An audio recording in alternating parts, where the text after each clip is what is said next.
दोस्तों स्वागत है आपका बिहार न्यूज़ में। दोस्तों मैं हूं फिरदौस गनी और आप देख रहे हैं केडीवी लाइव। दोस्तों आज हो चुका है 16 फरवरी 2023। तो आज की बिहार की टॉप न्यूज़ लेकर आए हैं आपके लिए।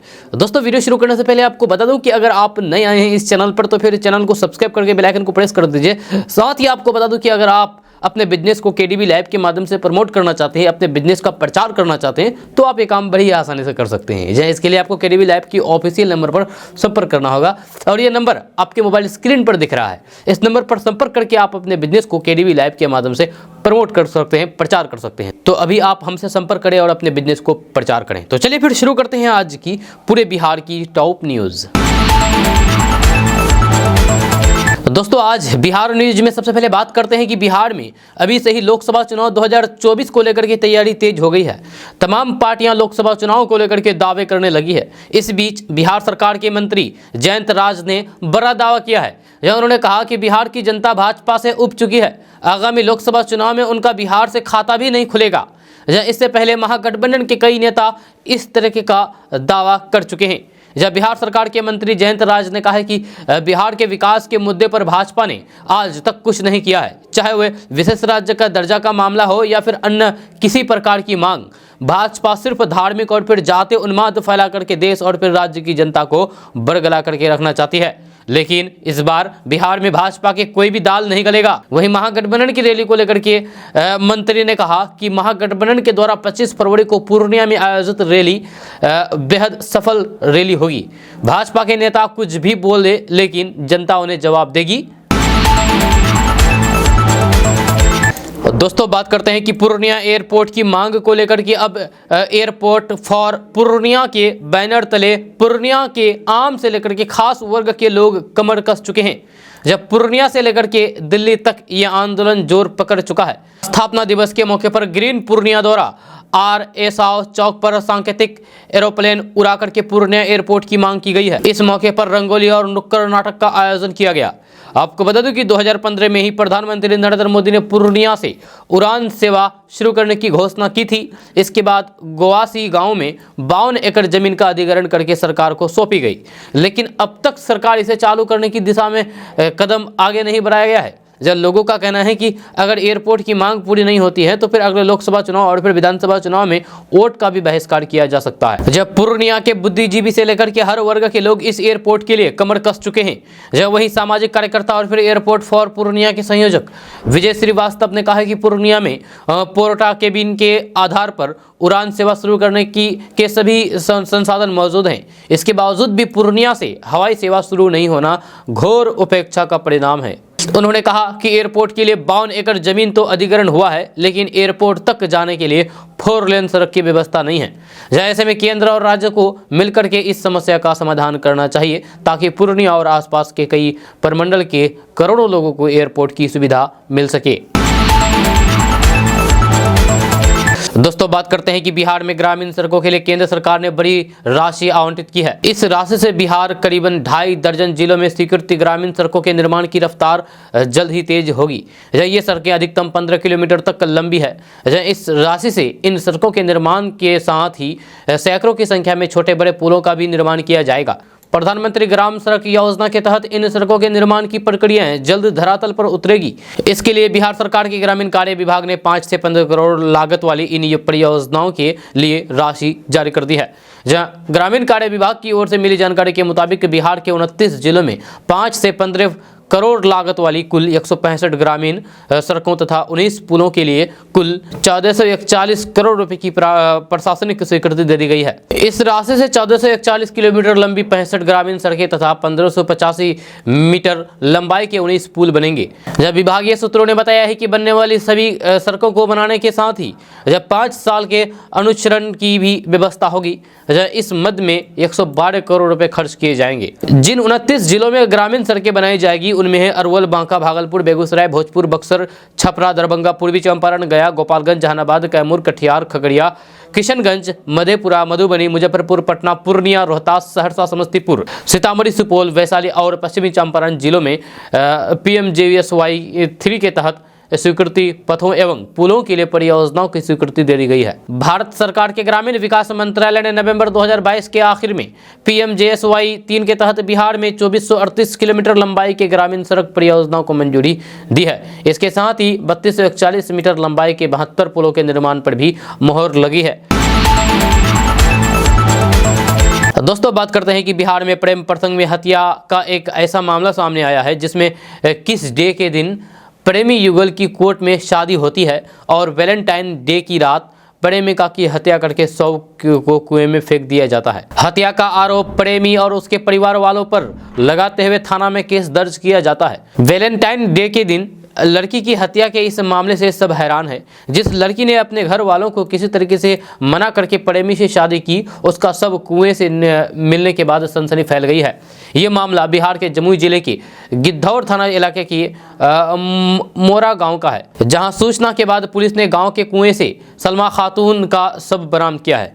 जानकारी के अनुसार मृत लड़की सलमा खातून का प्रेम प्रसंग गांव के ही एक युवक मोहम्मद सनाउल अंसारी के साथ बीते कई महीनों से चल रहा था। जब लड़का लड़की के बीच प्रेम प्रसंग का मामला जानने के बाद दोनों के परिवार वालों ने शादी को लेकर के रजामंदी दे दी थी, लेकिन शादी के लिए लड़की से लड़के ने 1 लाख रुपए की मांग की थी। बताया जा रहा है कि शादी के लिए सलमा खातून ने अपने पिता से लेकर के प्रेमी को 1 लाख रुपए दिए भी। प्रेम के इस महीने में किस डे के दिन यानी कि बीते 13 फरवरी को जमुई कोर्ट में दोनों की शादी भी हो गई। बताया जा रहा है कि कोर्ट के द्वारा शादी के प्रमाण पत्र लिए 2 कागजात दिए गए थे, जिसमें एक युवक और दूसरा युवती को रखना था, लेकिन प्रेमी ने शादी का दोनों प्रमाण पत्र अपने पास रख लिया। जब प्रेमिका ने अपने प्रेमी से प्रमाण पत्र मांगा तो फिर उसे देने से इनकार कर दिया और इसी दौरान बहस हुई। फिर वैलेंटाइन डे की शाम बहस के बीच हुई मारपीट के दौरान उसकी जान ले ली गई। दोस्तों भले ही 2024 लोकसभा चुनाव को लेकर के अभी भी 1 साल का वक्त बचा हुआ हो, लेकिन कहीं ना कहीं राजनीतिक दल इसकी तैयारी में जुट गए हैं। जब राजनीतिक हिसाब से बिहार काफ़ी महत्वपूर्ण राज्य माना जाता है। यही कारण है कि 2024 को लेकर के बिहार में राजनीतिक हलचल लगातार तेज होती दिखाई दे रही है। जब बिहार में फिलहाल महागठबंधन की सरकार है, ऐसे में केंद्र में सत्ता में मौजूद भाजपा के लिए बिहार में 2024 में भी शानदार प्रदर्शन करना काफ़ी जरूरी हो जाता है। यही कारण है कि खुद गृह मंत्री और फिर भाजपा के चाणक्य माने जाने वाले अमित शाह लगातार बिहार का दौरा कर रहे हैं। वहीं नीतीश कुमार के नेतृत्व में महागठबंधन भी लगातार भाजपा को चुनौती दे रही है। जब 25 फरवरी को बिहार की राजनीति काफी गर्म रहने वाली है। जब 25 फरवरी को सत्ता पक्ष और फिर विपक्ष के नेता आमने सामने होंगे। ऐसे में वार पलटवार का जबरदस्त दौड़ भी देखने को मिलेगा। जब खबर के मुताबिक महागठबंधन 7 पार्टियों के साथ पूर्णिया में महारैली कर रहा है, जिसमें नीतीश कुमार भी शामिल होंगे। तो वहीं पर भाजपा अमित शाह की रैली वाल्मीकि नगर और फिर पटना में कर रही है। कहीं ना कहीं दोनों ओर से अपनी ताकत दिखाने की कोशिश की जाएगी। जब दोनों की तरफ से भीड़ जुटाने को लेकर के अब कोशिशें शुरू हो गई है। जब राजनीतिक विश्लेषकों का मानना है कि जिसकी सभा में ज्यादा भीड़ होगी उसको लेकर के पूरे बिहार में एक अलग संदेश जाएगा। दोस्तों बात करते हैं कि बिहार के मुख्यमंत्री नीतीश कुमार ने अपनी पार्टी के नेता गुलाम रसूल बलियाबी पर नाराजगी जाहिर की है। आपको बता दूं कि जदयू के नेता गुलाम रसूल बलियाबी ने भारतीय फौज में मुस्लिमों के लिए 30% आरक्षण की वकालत की थी। जब नीतीश कुमार ने कहा कि वह इस मुद्दे पर बलियाबी से स्पष्टीकरण मांगेंगे। जब अपनी नाराजगी जाहिर करते हुए सीएम नीतीश कुमार ने यह भी कहा कि ज़्यादातर लोगों को कुछ अधिक बोलने की आदत होती है। जब वह बलियाबी से मिलेंगे तो फिर जरूर मालूमात करेंगे कि उन्होंने आखिर ऐसा बयान दिया ही क्यों। आपको बता दूं कि गुलाम रसूल बलियाबी ने कहा था कि अगर केंद्र सरकार पाकिस्तान से आने वाले दहशतगर्दियों का सामना करने में डरती है तो फिर सेना में 30% जॉब मुस्लिमों को दे दें। जब पाकिस्तान ने मिसाइल बनाया तो भारत को डराने की कोशिश की तो फिर वो मुसलमान का बेटा APJ अब्दुल कलाम थे जिन्होंने मुंहतोड़ जवाब दिया। हालांकि पार्टी ने बलियाबी के बयान से खुद को अलग कर लिया है। जब पार्टी के प्रवक्ता अखिलेश झा ने कहा कि हम इससे सहमत नहीं हैं, पार्टी सदैव से सेना का सम्मान करती है। उन्होंने बाबा बागेश्वर का भी जिक्र किया जो दिमाग पड़ने के अपने दावे को लेकर के सुर्खियों में आए और कहा कि कोई भी मेकअप पहन करके देश को गुमराह नहीं करेगा। जब बीजेपी ने कहा कि ये तो सनातन धर्म के नेताओं के साथ साथ सेना का भी अपमान है।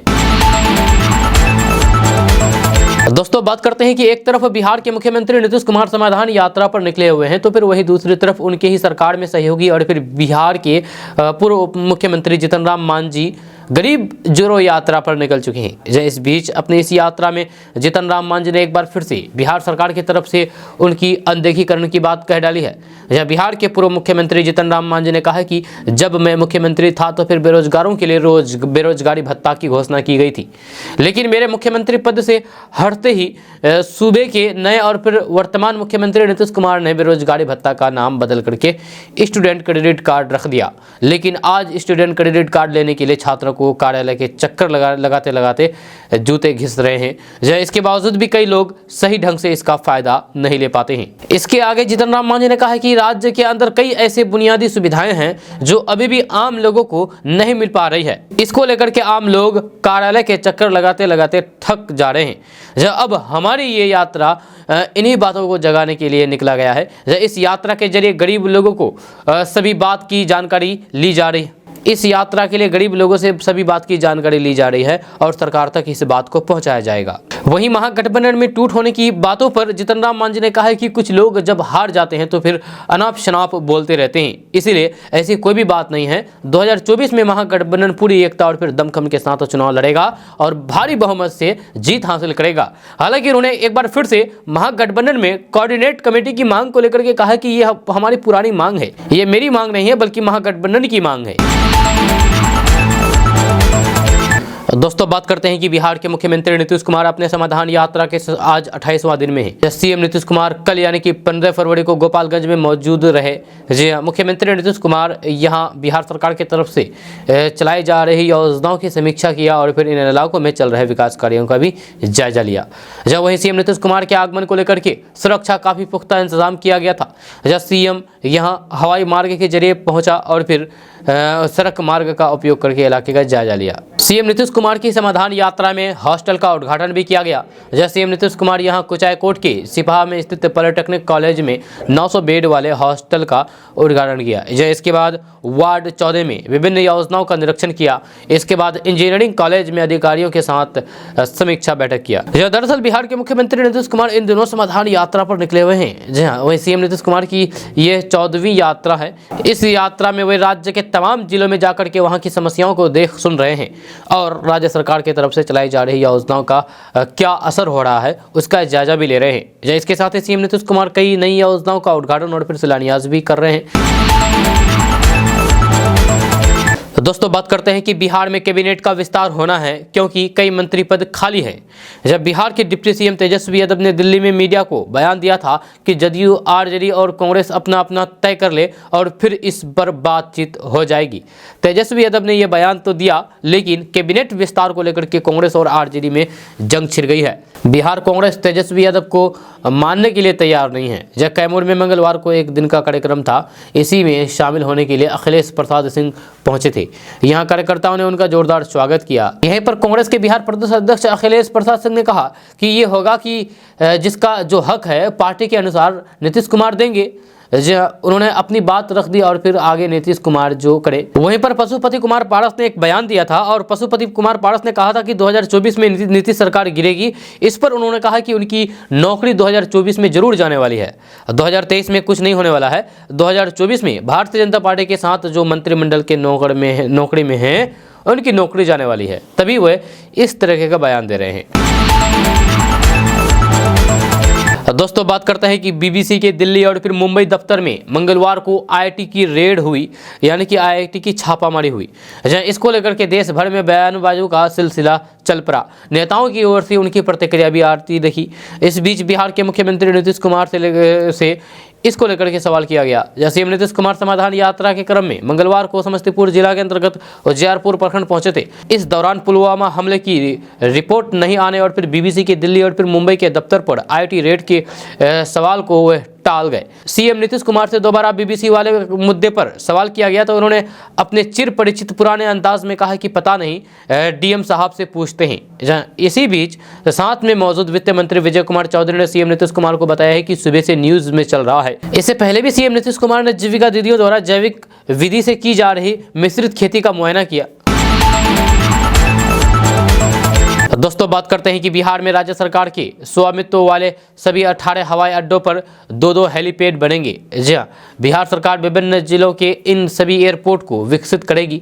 राज्य सरकार से मिले निर्देश के तहत भवन निर्माण विभाग ने यहां हेलीपैड निर्माण कार्य के लिए प्रकरण बनाने की प्रक्रिया शुरू कर दी है। इन हवाई अड्डों के विकसित होने पर यहां से हवाई यातायात बहाल करने में सहूलियत होगी, साथ ही इलाके का भी विकास होगा। आपको बता दूं कि अभी सिर्फ पटना, गया और फिर दरभंगा से ही व्यावसायिक उड़ानें संचालित की जाती है। इनके अलावा बिहेटा, मुजफ्फरपुर, पूर्णिया और रक्सौल में स्थित एयरपोर्ट की स्थिति उड़ान के लिए अपेक्षाकृत बेहतर है। अब आप सोच रहे होंगे कि आखिर इसमें क्या क्या सुविधाएं मिलेगी। तो एयरपोर्ट कैंपस के 4 दीवारी का सुदृढ़ीकरण एवं उच्चीकरण का काम किया जाएगा। एयरपोर्ट के रनवे पर पर्याप्त रोशनी की व्यवस्था की जाएगी। जिन एयरपोर्ट पर विड्स हो गए हैं उसे संबंधित अथॉरिटी से आदेश प्राप्त करके हटाया जाएगा। लॉज की मरम्मत की जाएगी। गार्डन एवं जनरेटर रूम का निर्माण होगा।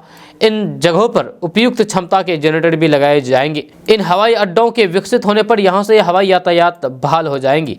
राज्य सरकार के अधीन वाले हवाई अड्डों में बेगूसराय, भागलपुर, सुपौल, सारण, डेहरी, अनसन, रोहतास, किशनगंज, मधुबनी, मुंगेर, पूर्णिया, सहरसा, वाल्मीकिनगर, पश्चिमी चंपारण, भभुआ, बिहार शरीफ, नालंदा, बक्सर, आरा, भोजपुर, मोतिहारी, कटिहार शामिल है। इनका सूरत ये हाल बदलने के लिए हेलीपैड निर्माण के साथ ही विकास के कई और काम किए जाएंगे।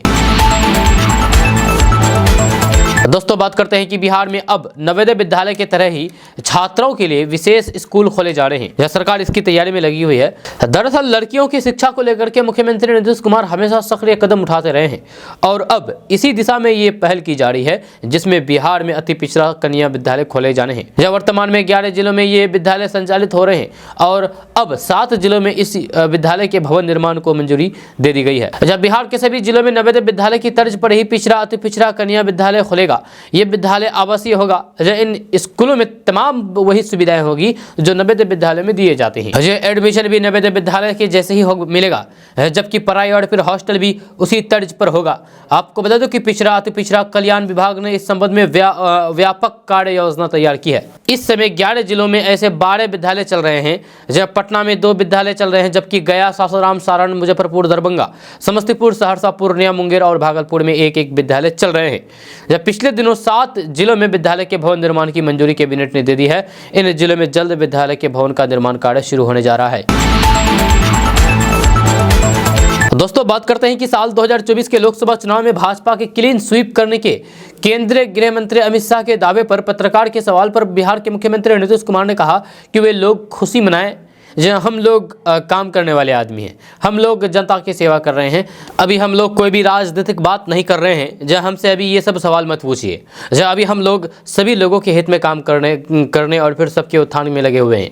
सबको बोलने का अधिकार है, लोग बोलते रहते हैं। राजनीतिक कार्यक्रम में ही हम लोग राजनीतिक बातें करते हैं, बाकी समय काम करते हैं।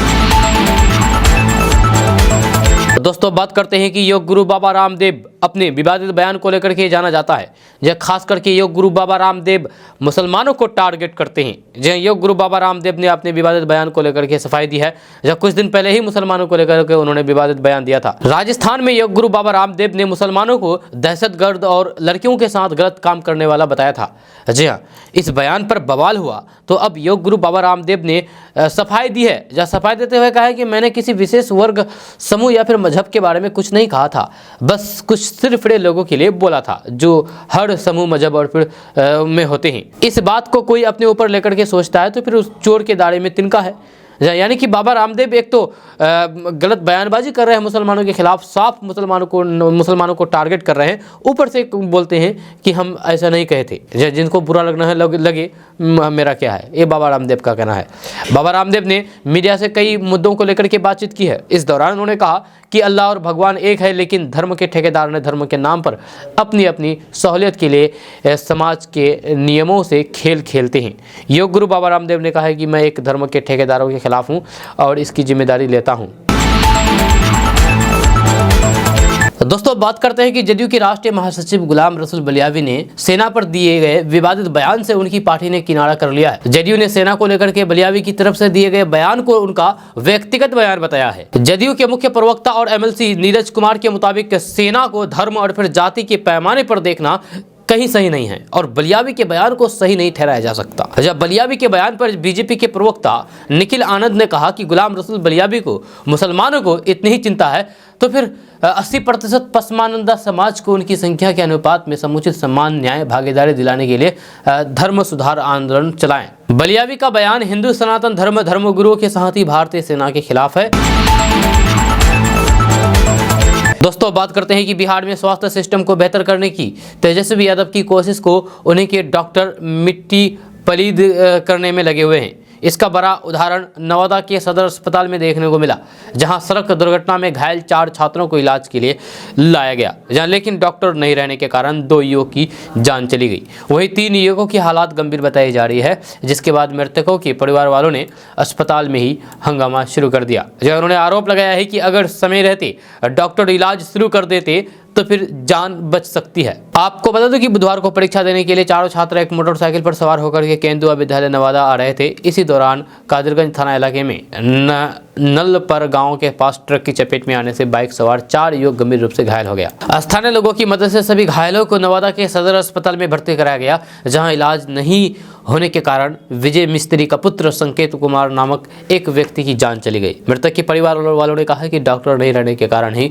युवक की जान गई है। परिवार वालों ने भी उन पर जम करके हंगामा और फिर डॉक्टर नहीं रहने के कारण खूब भद्दी गालियां भी दी। नवादा की सदर अस्पताल इन दिनों काफी सुर्खियों में है, क्योंकि यहाँ पर ना तो कोई सही से ड्यूटी करते हैं और ना ही मरीज की सही से इलाज होता है। इसी बीच सड़क दुर्घटना में पहुंचे 4 लोग छटपटाते रहे, लेकिन किसी ने इलाज के लिए आगे नहीं आए, क्योंकि डॉक्टर ही सदर अस्पताल से फरार थे और इलाज नहीं होने के कारण एक युवक ने दम तोड़ दिया।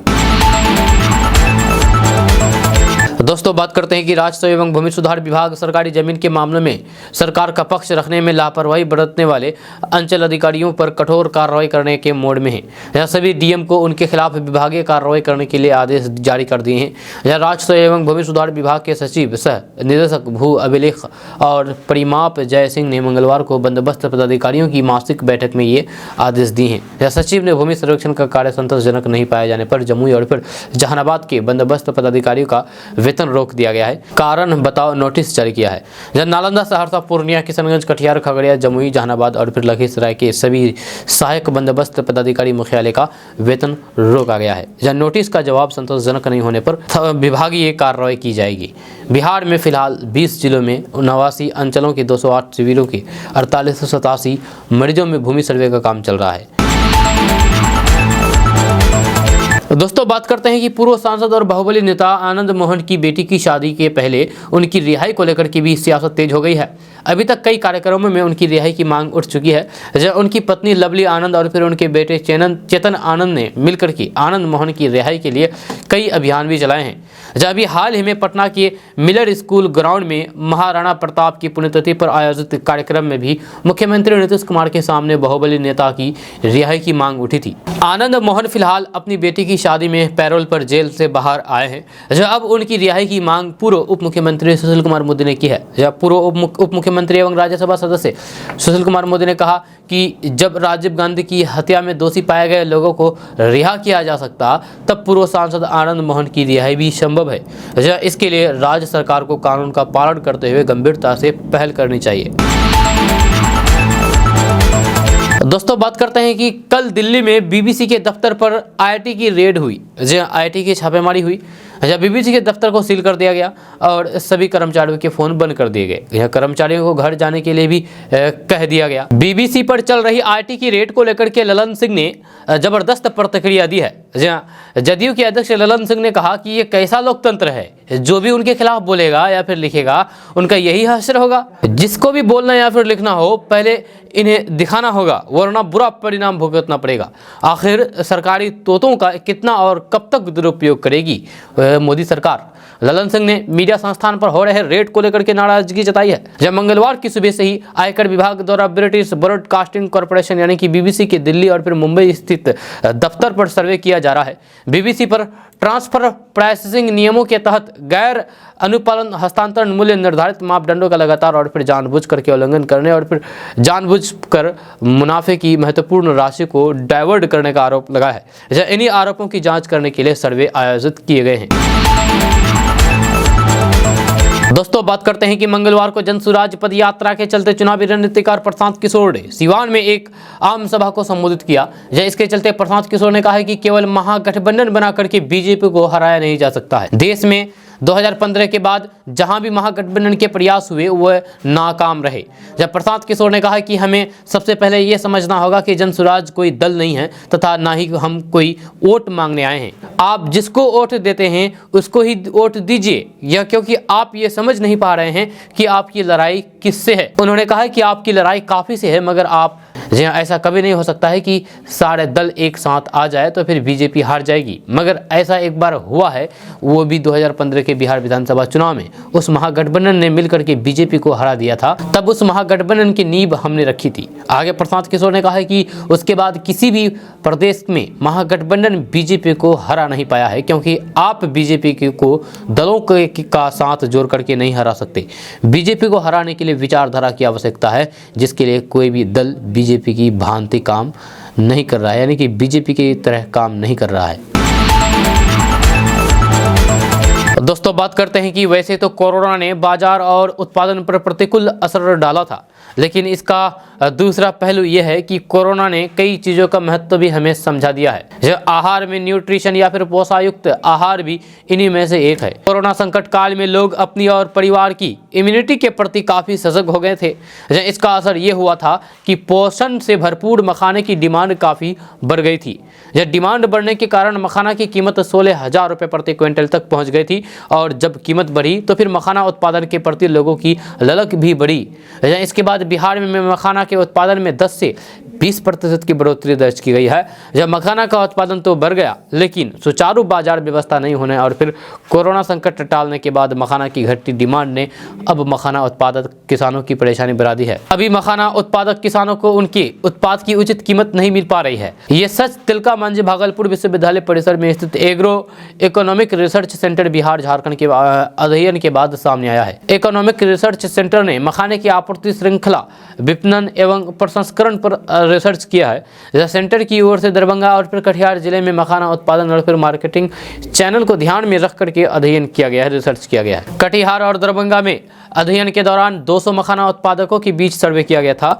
कटिहार में फील्ड एरिया में मखाना का उत्पादन होता है, जबकि दरभंगा में तालाब में मखाना का उत्पादन किया जाता है। सर्वे में बिहार के दरभंगा, मधुबनी, सुपौल, सहरसा, कटिहार, पूर्णिया, अररिया और किशनगंज जिले में मखाना के उत्पादन के लिए मुख्य तौर पर सामने आए हैं, यानी कि इन जिलों में सबसे ज़्यादा मखाना के उत्पादन होते हैं।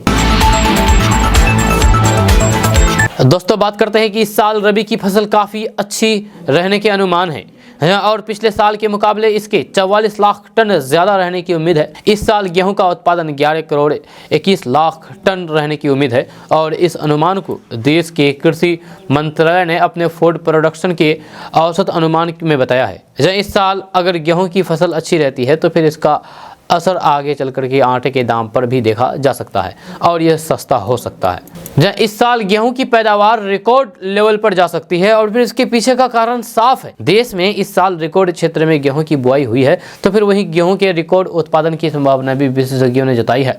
इस साल 11 करोड़ टन से अधिक गेहूं का उत्पादन भी हो सकता है, जैसे कि कृषि मंत्रालय ने केंद्र सरकार की ओर से जो आंकड़े दिए गए हैं। जब पिछले साल गेहूं 341 लाख हेक्टेयर में गेहूं की बुआई हुई थी। हालांकि लू चलने के कारण उसके उत्पादन में गिरावट दर्ज की गई थी। इसके उलट इस साल रिकॉर्ड बुआई की उम्मीद थी। बुआई के आंकड़े को देखें तो फिर इस बार 343 लाख हेक्टेयर तक हो चुकी है। देश में करीब 1,39,000 हेक्टेयर बुआई का रकबा बढ़ गया है। अगर देश में गेहूं का बम्पर उत्पादन होगा तो फिर सप्लाई के लिए और सरकार के पास रखने के लिए पर्याप्त मात्रा में गेहूं होगा। इसके असर से गेहूं के दाम कम होंगे, जिसका असर से देश में आटे के दाम पर भी देखा जाएगा, यानी कि आटे के दाम भी कम होंगे और ये सस्ता होने की उम्मीद है। तो दोस्तों बात करते हैं कि आरएसएस चीफ मोहन भागवत ने मंगलवार को कहा कि विश्व के अच्छे देशों के पास काफ़ी विचारे होते हैं। उन्होंने कहा कि किसी भी देश को एक विचारधारा या फिर एक व्यक्ति खराब नहीं कर सकता। आरएसएस प्रमुख मोहन भागवत ने कहा कि एक व्यक्ति, एक सोच, एक समूह या फिर एक विचारधारा किसी भी देश को बना या तोड़ नहीं सकते। जब दुनिया के अच्छे देशों के पास सभी तरह के विचार होते हैं, इनके पास सभी तरह के सिस्टम होते हैं, इस कारण ये लोग इन सब के साथ प्रगति करते हैं। उन्होंने ये बातें नागपुर में हो रहे राजरत्न पुरस्कार में बोली है। दोस्तों, बात करते हैं कि बिहार में पैक्सों और व्यापार मंडलों के माध्यम से अब तक 40 लाख टन से ज़्यादा धान खरीद हो चुकी है। इस साल बिहार सरकार ने 45 लाख टन धान खरीद का लक्ष्य रखा है, जिसके विरुद्ध 89% धान खरीद हुई है। बिहार सरकार के खाद्य सचिव विनय कुमार ने बताया है कि निर्धारित लक्ष्य के अनुसार बिहार में कुल धान खरीद का सही आकलन बुधवार को देर शाम तक होने की उम्मीद है। जब वैसे अभी तक 5,50,350 किसानों ने सरकारी क्रय केंद्र पर 40,438 टन से ज़्यादा धान बेचा है। खाद्य सचिव विनय कुमार के मुताबिक अभी तक जितनी मात्रा में धान खरीद हुई है उसकी कुल कीमत 8,160 करोड़ 89 लाख रुपए है। धान से चावल बनाने का कार्य भी प्रगति में है। राइस मिलरों से सरकार द्वारा 8,51,181 टन से ज़्यादा चावल खरीद की जा चुकी है, जिसकी कीमत 2750 करोड़ 42 लाख रुपए है। दोस्तों, बात करते हैं कि दिल्ली और मुंबई में बीबीसी इंडिया के कार्यालयों में आयकर विभाग के सर्वे के बाद सत्ता और विपक्ष के बीच आरोप प्रत्यारोप की एक नई बहस छिड़ गई है। इस क्रम में अब दिल्ली के मुख्यमंत्री अरविंद केजरीवाल ने केंद्र की बीजेपी सरकार का घेराव किया है। जब मुख्यमंत्री ने कहा कि मीडिया लोकतंत्र का चौथा स्तंभ है और उसकी आवाज़ दबाना जनता की आवाज़ दबाने के समान है।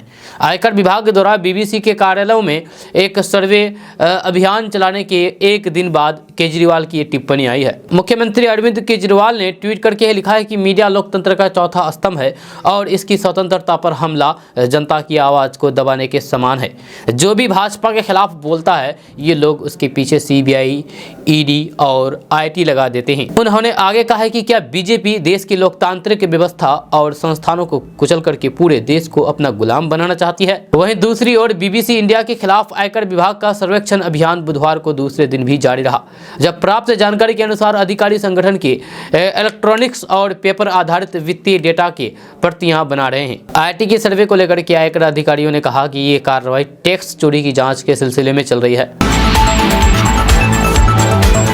दोस्तों, बात करते हैं कि बिहारी अस्मिता के लिए मुहिम चला रहे IPS विकास वैभव को पहले बिहारी कामचोर, ब्लडी IG और मां पत्नी को गाली देना, फिर छुट्टी का उनका आवेदन अटकाना और अब विभागीय कार्रवाई की अनुशंसा करना एक लगातार कई कदम होमगार्ड DG शोभा आतकर के लिए खाई का रूप लेता जा रहा है। युवाओं के साथ बिहार के खास लोग भी IG विकास वैभव के समर्थन में उतर आए हैं। ऐसे लोग खुल करके मुख्यमंत्री नीतीश कुमार तक को नसीहत दे रहे हैं कि अगर वे बिहारी अस्मिता में आम बिहारियों के साथ हैं तो फिर उन्हें गालीबाज अफसरों को सजा देना चाहिए, ना कि प्रताड़ित हुए IPS विकास वैभव को। गुरु रहमान ने कहा है कि गालियां एक संवेदनशील और बिहारी अस्मिता की लड़ाई लड़ रहे विकास वैभव को नहीं दी गई है, ये हर बिहारी को दी गई है। ये अपमान हम बिहारी कभी नहीं सहेंगे। गुरु डॉक्टर A रहमान ने मुख्यमंत्री नीतीश कुमार से इस पूरे मामले की निष्पक्ष जांच कराने की मांग की है। उन्होंने कहा कि बिहार में विकास वैभव एक बड़े यूथ आइकॉन है और उनके आदर्शों से प्रभावित होकर के बिहारी युवा कई क्षेत्रों में सकारात्मक प्रगति दिखा रहे हैं। उन्होंने साफ कहा कि अगर नाइंसाफी की राह पर सरकार चली तो फिर युवाओं का आंदोलन दिन ब दिन बड़ा होता जाएगा। दोस्तों, बात करते हैं कि बिहार बोर्ड परीक्षा 2023 हमेशा चर्चा में रहती है। जब कभी पेपर लीक की घटना तो कभी चीटिंग के अजब गजब मामले। जब बिहार बोर्ड 10वीं और फिर 12वीं की परीक्षा सुर्खियों में छाई रहती है हमेशा से, लेकिन इस बार मामला बिहार बोर्ड 10वीं की परीक्षा देने पहुंचे एक छात्र से जुड़ा हुआ है। जब बिहार बोर्ड कक्षा 10वीं की यानी कि मैट्रिक की परीक्षा 14 फरवरी 2023 से शुरू हुई है, जब मुजफ्फरपुर के एक परीक्षा केंद्र पर 2.5 फीट के परीक्षार्थी के पहुंचते ही वहां भीड़ लग गई। स्टूडेंट और फिर अभिभावक उस बच्चे के साथ सेल्फी खिंचवाने को लेकर के व्याकुल होने लगे। जब बिहार बोर्ड परीक्षा राज्य के विभिन्न जिलों में स्थित परीक्षा केंद्रों पर हो रही है, जब मुजफ्फरपुर के राम दयालु सिंह महाविद्यालय परीक्षा केंद्र पर 22 साल के इंद्रजीत के पहुंचते ही बच्चों का एग्जाम फीवर खत्म हो गया। दरअसल 22 साल के परीक्षार्थी इंद्रजीत का कद महज 2.5 फीट है। उनकी उम्र और हाइट उन्हें 10वीं बोर्ड परीक्षा देने वाले अन्य परीक्षार्थियों से अलग बनाती है। जैसे कि आप अपने मोबाइल स्क्रीन पर जिस तस्वीर को देख रहे हैं, जहाँ इसकी उम्र 22 साल है, लेकिन इसकी हाइट मात्र 2.5 फीट है। 2.5 फीट के व्यक्ति है जो मतलब कि एग्ज़ाम देने के लिए आए हैं मैट्रिक का, लेकिन उम्र 22 साल है। और दोस्तों बात करते हैं कि सीबीएसई की 10वीं और फिर 12वीं की परीक्षा बुधवार से शुरू हो गई है। इस परीक्षा को लेकर के पटना जोन से 10वीं के 2,30,000 स्टूडेंट और फिर 12वीं में 1,10,000 स्टूडेंट शामिल हो रहे हैं। इसके लिए कुल 550 परीक्षा केंद्र बनाए गए हैं। सीबीएसई 10वीं परीक्षा 15 फरवरी से 21 मार्च तक चलेगी। वहीं 12वीं बोर्ड 15 फरवरी से 4 अप्रैल तक होगी। वहीं इस परीक्षा के पहले दिन 10th की पेंटिंग और 12वीं की वाणिज्य संकाय के एंटरप्रेन्योरशिप की परीक्षा ली जाएगी। 10वीं की मुख्य विषय की परीक्षा 27 फरवरी से शुरू होगी। 27 फरवरी को इंग्लिश कोर विषय की परीक्षा होगी। वहीं 12वीं के मुख्य विषय की परीक्षा 24 फरवरी से शुरू होगी। 24 फरवरी को 12वीं इंग्लिश कोर की परीक्षा ली जाएगी। यह हर दिन एक शिफ्ट में परीक्षा होगी। इसके लिए 10:30 बजे से 1:30 बजे तक का समय निर्धारित किया गया है, जब परीक्षार्थियों को परीक्षा केंद्र पर लास्ट एंट्री 10 बजे तक मिलेगी। दोस्तों बात करते हैं कि आजकल की लाइफस्टाइल में वयस्कों के साथ साथ छोटे बच्चे भी कैंसर जैसी खतरनाक बीमारी की चपेट में आ रहे हैं। बड़ों के मुकाबले बच्चों में कैंसर के मामले कम देखे जाते हैं, इसलिए पेरेंट्स इसके लक्षणों को नज़रअंदाज कर देते हैं। जब विश्व स्वास्थ्य संगठन यानी कि WHO के आंकड़े के मुताबिक हर साल 0 से 19 साल के उम्र के 4 लाख बच्चे कैंसर से पीड़ित पाए जाते हैं। जब भारत की बात करें तो फिर यहाँ हर साल 50,000 नए चाइल्डहुड कैंसर केस दर्ज किए जाते हैं। जब बच्चों में बढ़ते कैंसर के मामले को देखते हुए हर साल 15 फरवरी को इंटरनेशनल चाइल्डहुड कैंसर डे मनाया जाता है। इस दिवस को मनाने का उद्देश्य माता पिता को चाइल्डहुड कैंसर के प्रति जागरूक करना है। चाइल्डहुड कैंसर क्या है और बच्चों में इसके लक्षणों को जानने के लिए हमने डॉक्टर पूजा बब्बर से बातचीत की। और डॉक्टर पूजा बब्बर का कहना है कि पूरी दुनिया में चाइल्डहुड कैंसर के मामले बच्चों की लाइफ स्टाइल में हो रहे बदलाव की वजह से बढ़ रहे हैं। आजकल के बच्चों की फिजिकल एक्टिविटी काफ़ी कम हो रही है। इसके अलावा वह कई तरह के जंक फूड्स का सेवन करते हैं। यही कारण है कि उनमें कैंसर के सेल्फ ज़्यादा तेज़ी से डेवलप होते जाते हैं। यह डॉक्टरों का कहना है कि वयस्कों की तरह कैंसर की कोशिकाएं बच्चों के शरीर के किसी भी हिस्से में पनप सकती है और फिर बाकी हिस्सों में फैल सकती है। दोस्तों आज का न्यूज़ बस यहाँ तक। कैसा लगा नीचे कमेंट बॉक्स में कमेंट करके ज़रूर बताइएगा। अगर आप नए आए हैं इस चैनल पर तो फिर चैनल को सब्सक्राइब करके बेल आइकन को प्रेस कर दीजिए। और साथ ही अगर आप इस वीडियो को हमारे फेसबुक पेज पर देख रहे हैं तो पेज को फॉलो कर दीजिए। ऊपर फॉलो बटन दिख रहा होगा आपको, क्लिक करेंगे तो फॉलो हो जाएंगे। तो चलिए मिलते हैं फिर नेक्स्ट वीडियो के साथ। तब तक के लिए जय हिंद, जय बिहार।